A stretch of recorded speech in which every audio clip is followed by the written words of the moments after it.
Welcome to another episode of Assess That with Tom and Nat. And happy Monday, everyone. We hope everyone had a great weekend. We are back from Thailand. We had a fabulous time. How could you not, really? How could you not? No, of course. But we still did work, but it was also nice to have some downtime because we didn't really take much of a summer vacation this year other than a quick camping trip because we knew we had this epic Thailand trip coming up in September, and it was truly fabulous. It was. Long flight home, for sure, but totally worth it. Today is, of course, September 22nd as this episode is released, and that is the fall equinox, where, of course, we have equal amounts of daylight and darkness. Kind of depressing because every day, as I understand it, every day from this point forward gets 4 minutes shorter. I think so. So it's the first day of the fall, and despite the fact that the days are getting shorter than ever, fall is actually one of my favorite seasons. So do you agree with that? Let's talk about our favorite season, or what do we like about fall? Or tell me, is that your favorite 100%. season? I would say it's between fall or spring. I'm not a big winter, summer gal. They're too extreme for me. Yeah. Fall is that perfect in between. It's pumpkin spice lattes. Yes, I'm super basic, whatever. But it's like a cozy scarf. It's the changing color of the leaves. It's, as a kid, I used to always say, it's a time of year when it smells like Halloween. Yeah. I don't know. Probably just the smell of burning bush because I lived in a rural part of BC. Yeah. But I don't know. I find I have a very melancholy soul, I think. I like things that are a little more dark and subdued.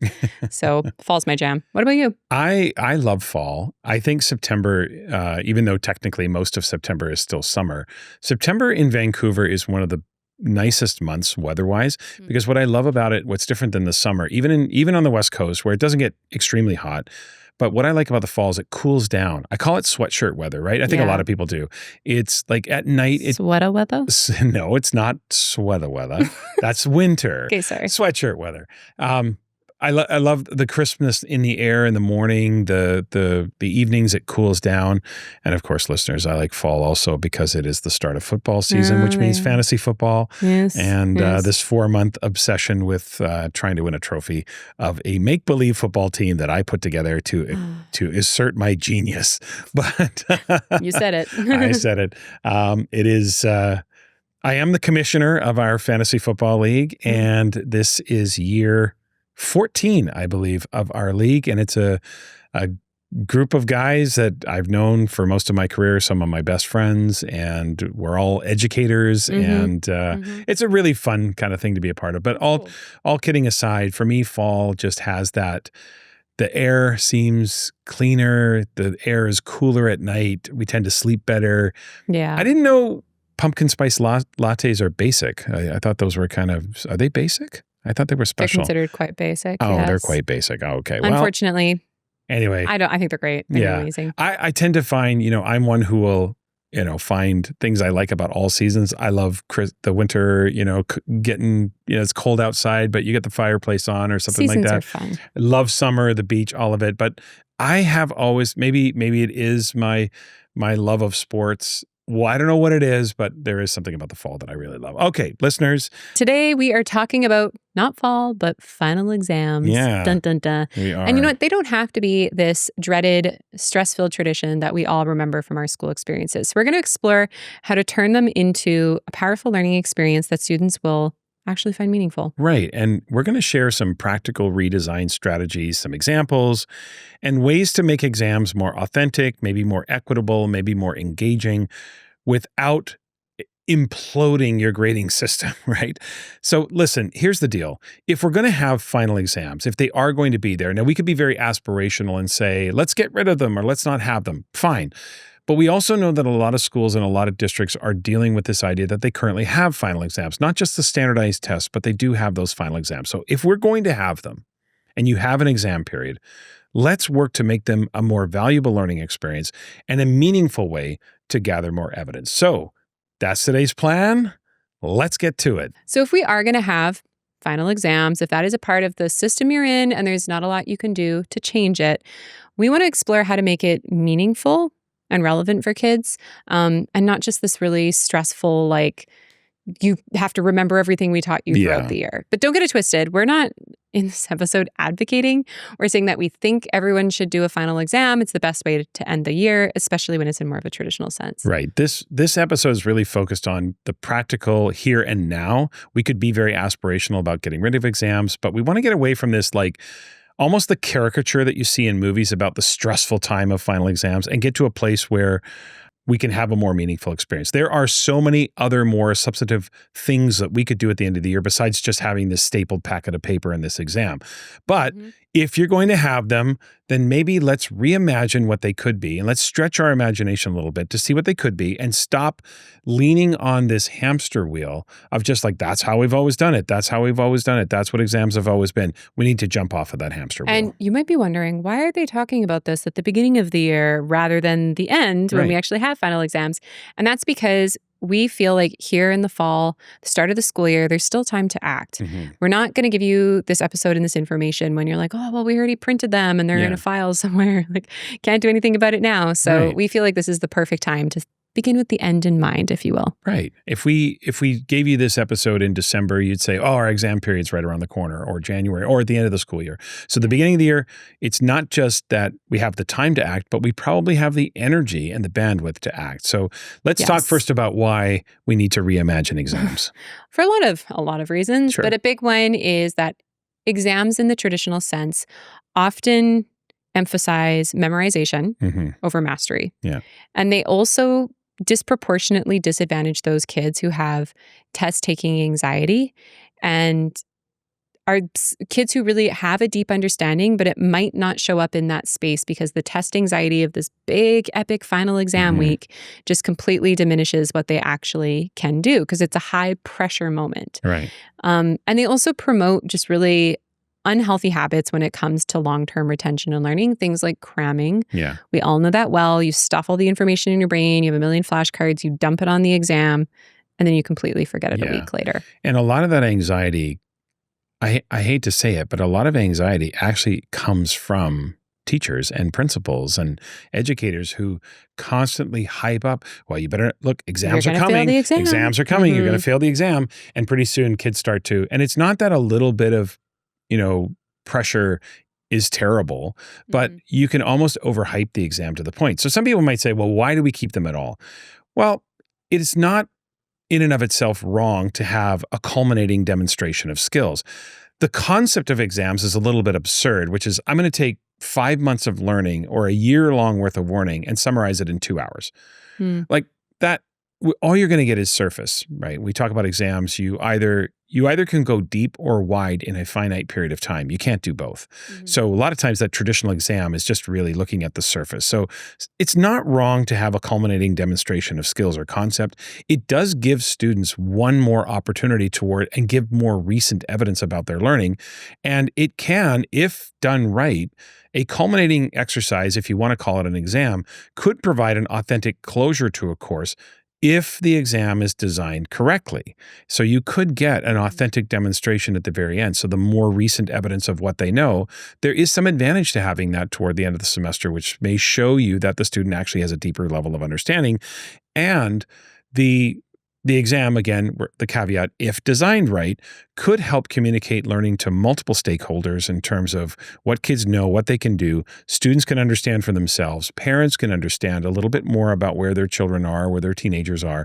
And even teachers receiving the students next year will have a better sense of where they are in the learning, who's ready for the new learning, are there any interventions that are necessary to move forward?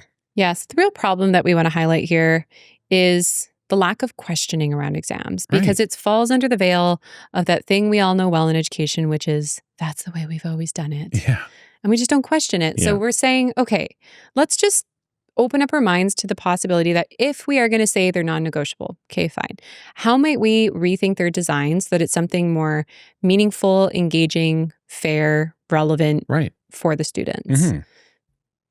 So, Tom, I have a question for you. Okay. Because I know this is a question that comes up a lot in your coaching. And you've come home from many a coaching session and told me these brilliant responses you've had to people who say, we want to rethink exams. We're with you, but they just are the way they are. We can't do much about it. They're already created. So can you walk us through how you've coached some folks in the past about how might they reimagine their traditional, multiple choice stapled packet final exam? Yeah, I think there are a number of ways that we could do that. The first is authenticity. Mm-hmm. Rather than just looking at, tell me the answers to these questions. Can we have an exam and tie it to a real world problem, a case, or a scenario? I'm reminded of a woman who approached me at the break of a workshop I was doing in Michigan. Mm-hmm. And we were talking, somehow we started riffing on ideas of exams and assessment, et cetera. Very quick story. And she told me a story about her son who was applying for a scholarship. I believe it was Michigan State University, but I'm not 100% sure. Anyway, she said her son goes into this room where all the scholarship applicants were put into the room and they were going to do the scholarship quote unquote exam, but it wasn't an exam. They were all put at round tables and the adjudicators were on the outside of the room and they put a problem in the middle of the table and they told all of the scholarship applicants, as a team at your table, you have 2 hours to solve this problem. And all the adjudicators did was watch them. That's a university, a very prestigious school, Michigan State. Like it's not just some remote college. This is a big school. And they thought outside the box around scholarship. So authenticity, give them a real world problem to wrestle with and solve. Another one is transfer. So transferability, where we require either students to take their skills and apply it to a unique setting or look at something cross-curricular, solve something that really crosses different subject areas. So unfamiliar context or looking at it at a higher level, transferability, all of that can be helpful. Choice and voice is another way, giving kids saying, here's what you need to show me.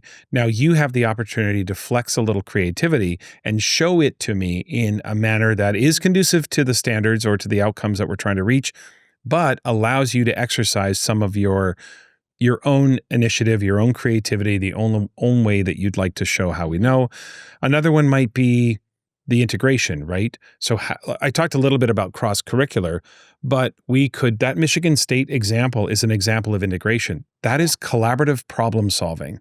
That's critical thinking and collaboration in one exercise, and it probably involves creativity as well. So now you have an integration of 3 things, potentially 4 if you add in communicating the result.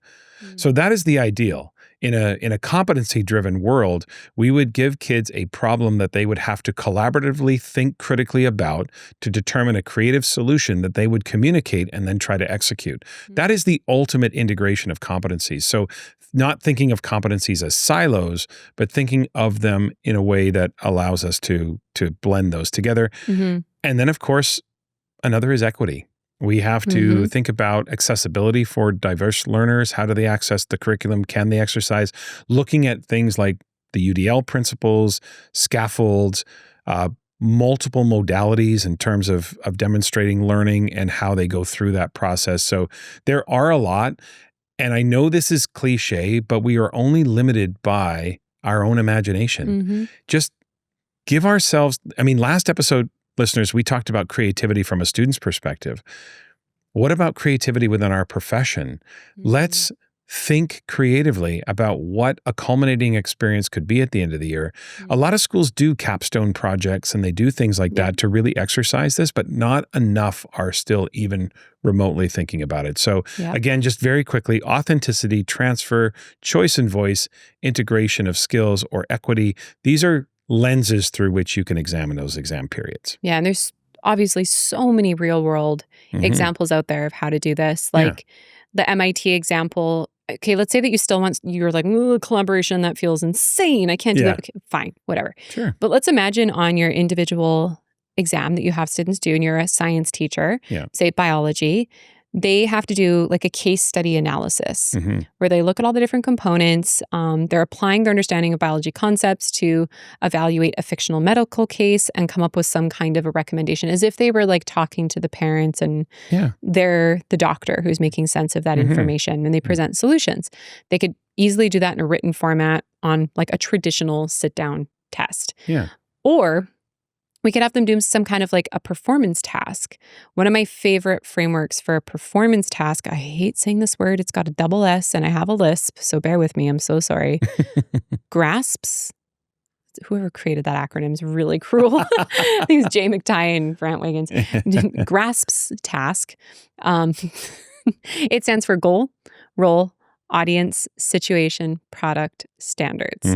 Google this, write it down right now. If you're thinking that you want to work this into like a traditional test, it's GRASPS. And if you Google GRASPS examples, there is actually a beautiful PDF that the authors put together with like, here's 100 possible goals. Yeah. Here's 100 possible roles. Here's 100 possible audiences. And it goes through all the different like plug and play variations that you could put together to put them into more of this authentic context to really think through like, how would I do this? What would this look like? What could I do? And if you want an example of entire like provinces that are doing this, look no further than BC. We've been looking, when I was in Alberta, we took a very close look at the new BC literacy and numeracy grade 12 exams. Yeah. Because it is an exam per se. Yeah. But just go Google it and read through how it's run. It's such a rethinking of this final exam experience. For instance, a part of the process is the teacher actually leads a collaborative discussion in the group to activate background knowledge and to stimulate students' ideas. Then they get to decide, this is the literacy one, they can decide, okay, here's the big overarching theme. They can decide their pathway through it. So they decide what they want to read, which texts are most inspiring and exciting to them. They can decide different types of writing that they can choose to communicate in. Do they want it to be more creative? Do they want it to be more analytical and logical? Because it's the same criteria that applies regardless of what the modality. So there's tons of choice and voice. There's built-in collaboration to it. So we looked at it very closely and we then modeled that back into the school that I was at for this literacy assessment we used as like kind of both a formative and a summative in grades 6 through 12. But just thinking about, okay, so if they're not going to collaborate on the final demonstration, could I have them do some pre-collaboration? Yeah. Where maybe they talk about how they might do this and maybe they do build something. Like in history, they could create like a virtual museum on some kind of a historical theme that they thought about or learned about that year. Math, they could apply everything they've been learning to some type of a modeling challenge where they're solving like a real life budgeting or urban planning problem using algebraic modeling. Like really the opportunities here are endless, but I think the big problem here is the target method mismatch. Yeah. The idea that we often take the end of the year where students have developed the most depth in what they've been learning about, and then we go back to the lowest level of thinking, which is basic recall and multiple choice. And it's just a mismatch. They're at a point in the process where they actually need to construct a demonstration of learning. It can be oral, it can be written, it can be visual. It doesn't matter. Those are just formats. Right. But they have to produce some type of answer so we can get into the nitty gritty of their actual thinking because they have a lot more depth at this point. And now this question came up on Friday when I was in California. But Natalie, they're going to have to learn to take multiple choice in the real world. And so we sat with that. I said, give me a couple examples of real world multiple choice. And they're like, well, your driver's exam for one. I said, okay, so if we're going to accept that we're going to mimic how things are done in the real world, are you going to provide a retake opportunity? Because if you fail your driver's multiple choice test, you get to do it again and you don't get an average of your scores. And of course, everyone's like, oh, we can't. So let's not use this real world example, people. Yeah. It's lame. It really doesn't hold up to any type of logic. And guess what? It's not rocket science to figure out how to take a multiple choice test. You cram, put the information in your head, you dump it, you move on. It's not the key to long-term retention. And just because it's bad practice applied in actually, let me clarify. It's not actually bad practice. No. Because in the real world, on a driver's exam, I'm sorry, I'm ranting now, multiple choice, it's when you're just getting tested on your core knowledge. Right. And then you go for a driving exam where you apply It's it. a performance task. You are getting in the vehicle and so driving we it. use these examples like just haphazardly and we don't actually think about the context and how that if we want to be more real world, quote unquote, we actually would have more of an authentic application performance task. And we would have done the multiple choice months ago when we were working on core knowledge. Exactly. And that, I mean, you took the words out of my mouth because people saying, first of all, when the students are taking their driver's test when they're 16, they are in the real world. Like this, I know why you're saying it, but this idea that kids don't live in the real world, that's got to stop. Oh, and maybe that's a whole episode. But the whole point was, yes, they take a multiple choice exam to have the knowledge up front. So maybe an exam could be some knowledge. The problem we have is we've jammed the format. We've confused the format. And I don't want to gloss over what you said earlier because format and method are different. A constructed response, we have jammed in a format which is extended written response or tangible on paper. But a constructed response can be a performance task. It can be done orally. I could build something. Those are all valid ways to demonstrate learning. Yes. So while the multiple choice component is a part of your driving test, hello, you get in the vehicle and you drive. You don't get your full license until you can prove authentically. You might know to stop at a red light. You might know the technicalities of how to parallel park, but until you do it in an authentic environment, which is like on a real street, you don't get your full license. So I actually think the person who brings up the driving test is arguing against themselves by bringing up that example, because that example has a performance task associated It was with a great exchange. We all kind of laughed about it. We're like, haha, we do this to ourselves, but we're not really thinking deep enough about it. The biggest message we want to send listeners is that the exam does not have to be this caricature of 1954 where everybody carries their desks down to the gym, we line them up, we've got everybody in there, and it's this everybody's separated, and it's just this routine that we've fallen into. And these things continue because nobody has the courage to stop and say, why are we still doing this? Everything else in education has advanced exponentially over the last 20 to 30 years, 50 years. Why are we still doing exams like it's 1945 and we don't have any air conditioning in the gym or anything like that? So let's now, rant over. Rant over. We seem Moving to always on. have a moment of rant. You're almost taking my routine, which is I usually have one rant or so. I felt very Tom in that moment. Maybe I'm rubbing off on you. Yeah. Clearly. Let's think about, listeners are probably thinking, well, how would I do this in my context, right? How would I go about this work? So there are some ways that you can audit your current exam. So again, the whole premise of this episode is if you're going to have exams, let's at least take a moment to audit them and reflect on whether or not they actually are fulfilling what it is we want them to fulfill. We can't say we want kids thinking at higher levels and then everything is about rote memorization. So one of the things you could ask yourself is what percentage of my exam is just rote, like recall, and how much of my exam is actually authentic application or authentic setting or authentic circumstance? Another question, listeners, you could ask yourself is how well does my exam actually align with the outcomes of my course or the things that I'm trying to accomplish? I go back to my early days of teaching history and social studies. I did not become a history teacher or a social studies teacher because I loved memorizing names and dates. I loved the analysis of history and the human condition and all of that. But that's exactly what my tests became. When was the War of 1812? And I'd have a multiple choice question. Like I did the exact opposite. So if I were to go back and look at some of my exams from the past, I would realize they actually weren't aligned with some of the important outcomes of that course. And the next piece is to introduce choice without chaos. So if you are going to have multiple means of demonstrating learning, don't have like 50, have like 3. Yeah. And this is so important. We can change the demonstration of learning, but the criteria should not change. Right. So your rubric or the criteria of what success looks like should be the same regardless of if they do a physical model versus an oral presentation versus a written demonstration. If it's constructed, if they're producing some kind of an answer, whether it's oral, visual, written, the criteria should not change. This is so important. Right. And that brings up such a really important point because we're not saying restrict it. We want to avoid the chaos. And part of it for teachers is the easy thing to say is show me what you know in a variety of ways. The harder part is for the teacher to be able to make the inference or recognize that quality or proficiency has been reached. So by restricting their choices, you as the teacher don't get overwhelmed as well. So the other thing we want to think about is designing for a little bit of feedback and reflection. Now, I know this sounds tough with an exam because the exam kind of comes at the end of the year and the students are gone and all of that stuff. But one of the things you actually can do as part of the exam is build in a little bit of reflection, right? A reflective component where students kind of explain their thinking, or when you pose a problem to them and they have to make a decision, get them to articulate the decision-making process they went through.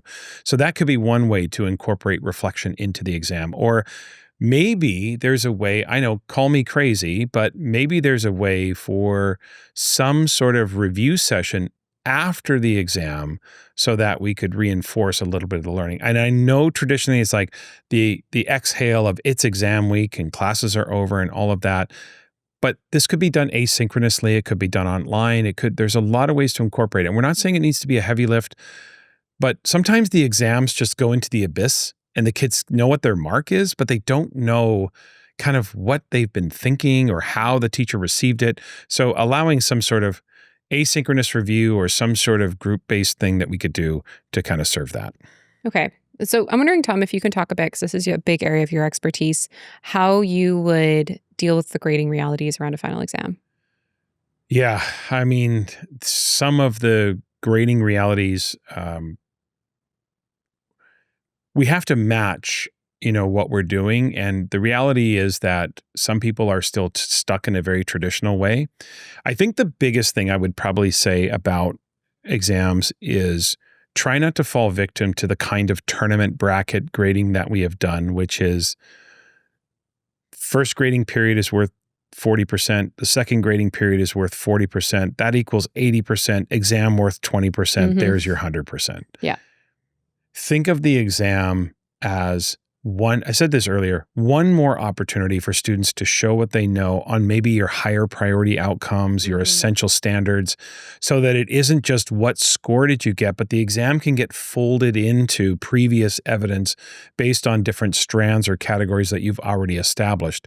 So the exam isn't trying to cover the whole course in 2 hours, but it's saying, let's take our highest priority outcomes, which are going to run longitudinally. So next year's teacher is going to benefit from the fact that the students have been able to demonstrate their learning, and we can go on that way. So trying to match what you've done and trying to say that here is another piece of evidence that I can add into the mix, as opposed to having the exam be this standalone event that adds in 20% to the tournament bracket or 40% to the tournament bracket. Now, we recognize, listeners, that some of the external standardized tests do that, and you have no control over that. And there's nothing you can do about that. When the state or the province or whatever external testing happens, there's no control you have over that. However, where you have control, let's rethink how that goes into that. Now, if percentages are required, if you're still doing percentage-based grading, again, as you make determinations about proficiency, we look for percentage equivalence. Some of you listeners may have joined me on that August 26th webinar about percentage-based systems and trying to use levels. And there are conversion scales. There's things you can do that can outline what you might enter as a result of an exam as a level of understanding and how that would convert to a percentage. So trying to find ways to translate, rubric levels into gradebook entries without them losing their meaning. I think what we have to be able to do, and this is something that becomes very challenging for some teachers, is we have to be able to look at a body of evidence, zoom out, and make an inference. It's one of my favorite things that Dylan Williams says, which is assessment is gathering evidence so we can draw an inference about the learner. So look at the exam in its totality and ask yourself, what does this demonstration tell me about the learner's depth of understanding? And if we're only talking about 4 levels of understanding, it's not that difficult to pinpoint to say that this student has an exemplary understanding or this student has a proficient understanding. So those are some of the things that I would think about. Okay. Well, as we near the end of the episode, we just want to acknowledge that if you change anything, there's going to be pushback that comes not up only in you as you have fears and doubts, but also from potentially parents or your community.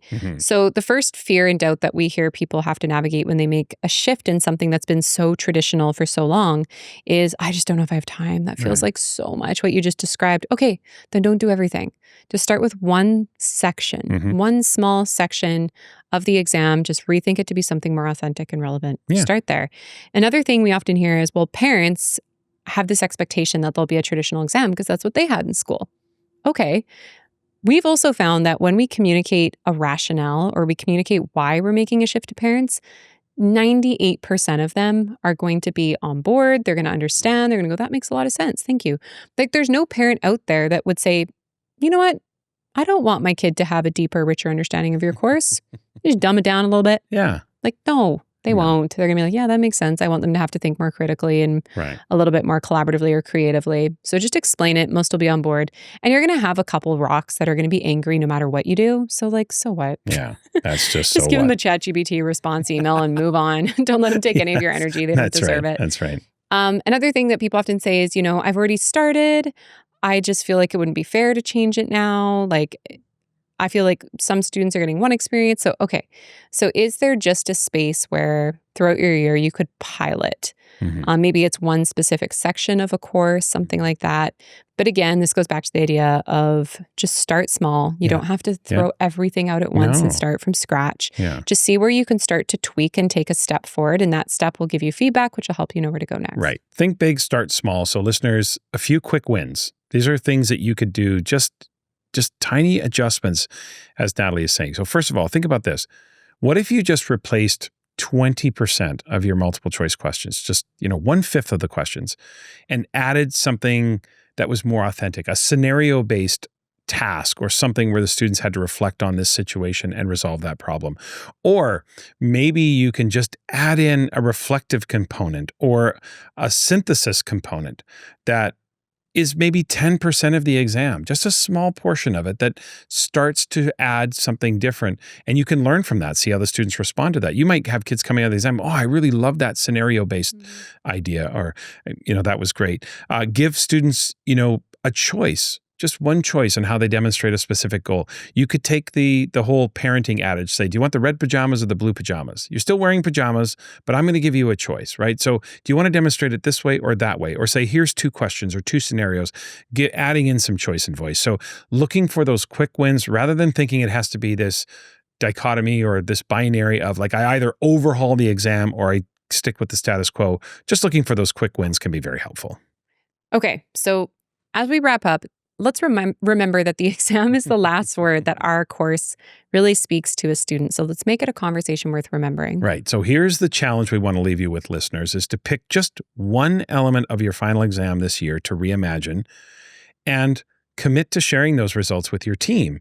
And if you share that reimagined exam idea with you or with us, if you could share it on social media, share it with us on email, we would love to see it too. I would love to hear any listeners out there who take some of these ideas of quick wins and reworking exams.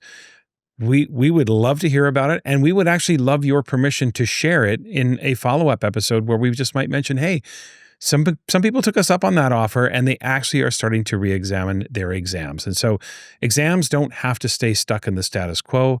A little bit of courage and a little bit of imagination, and we can completely transform that experience. Okay, that's it for this week. We'll be back in 2 weeks with another episode of Assess That. And don't forget to follow Assess That on X or Instagram. We've got links in the show notes for both of those. And if you have any specific topics that you'd like us to talk about, you can DM us on either one of those platforms. Yeah, and reminder to check the show notes for the links for the upcoming professional learning events that we mentioned in the opening. So please subscribe, rate, and review this podcast, as that really helps us to grow the podcast reach. And finally, if you're hearing, please keep spreading the word about the podcast to your friends, your colleagues, or on social media. We would really appreciate that. And remember, assessment isn't just a tool, it's a conversation. And together, we're here to make it a better one.